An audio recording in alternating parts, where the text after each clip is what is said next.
تیسری بات ہم کو یہ سمجھ میں آ رہی ہے کہ جس طرح انسانی جسم بیمار ہو جائے تو علاج ضروری ہے، اسی طرح روح بیمار ہو جائے تو اس کا علاج بھی ضروری ہے۔ لیکن اس سلسلے میں بھی ہم غفلت میں پڑے ہوئے ہیں۔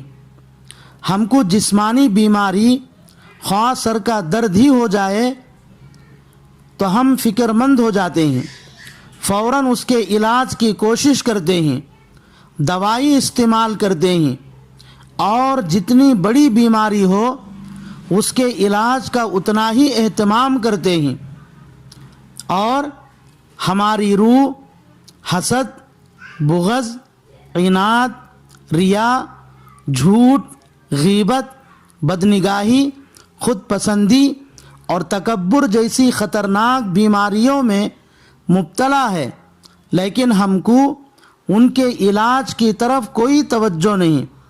خلاصہ یہ ہے کہ ہماری پوری توجہ صرف جسم پر رکھے ہوئے ہیں، یعنی ہم جسم کے لیے اچھے غذا اور بیمار ہو جائے تو اچھا علاج، خوبصورت دکھائی دینے کے لیے میک اپ وغیرہ میں لگے ہوئے ہیں، اور روح کی طرف کوئی توجہ نہیں ہے۔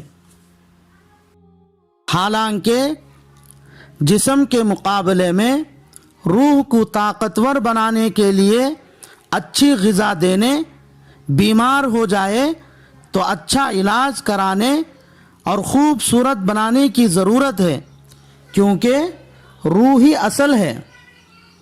ہماری اس حالت کو دیکھ کر مجھے اس وقت ایک حکایت یاد آ رہی ہے جس کو میں نے 1990 میں میرے مشفق و مہربان مربی استاد گرامی حضرت اقدس مولانا مفتی انصر علی صاحب دامت برکاتہم کی زبانی سنا ہے۔ آج بھی میرے آنکھوں کے سامنے وہ منظر ہے۔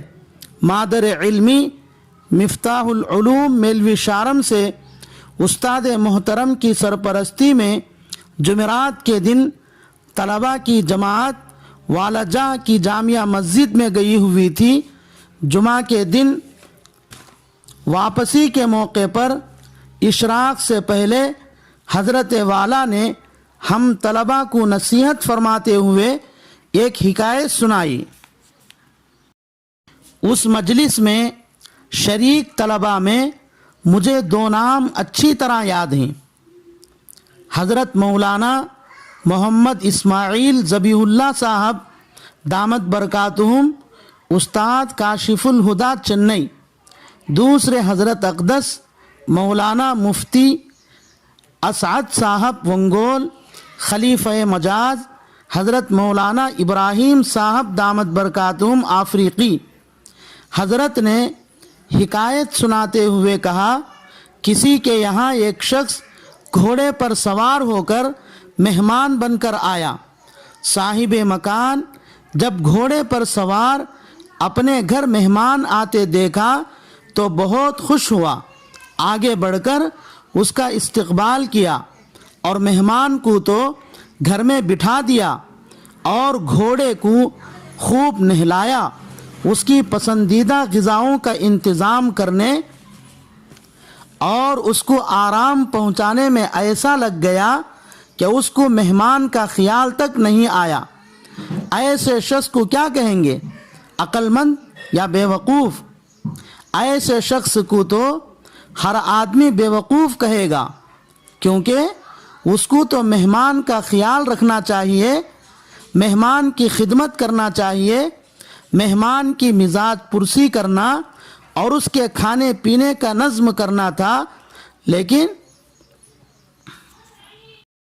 کیونکہ مہمان ہی اصل اور مقصود تھا، لیکن اس میزبان نے گویا سوار کے بجائے سواری کے دیکھ بھال میں لگ گیا۔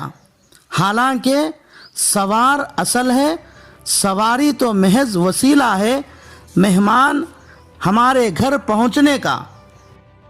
ہم اس حکایت کے تناظر میں اپنی حالت پر غور کریں کہ ہمارا جسم اور روح ان دونوں کی مثال سوار اور سواری کی طرح ہیں۔ جسم وہ تو سواری ہے، روح سوار۔ ہم بھی اس بھولے بھالے اور بیوقوف میزبان کی طرح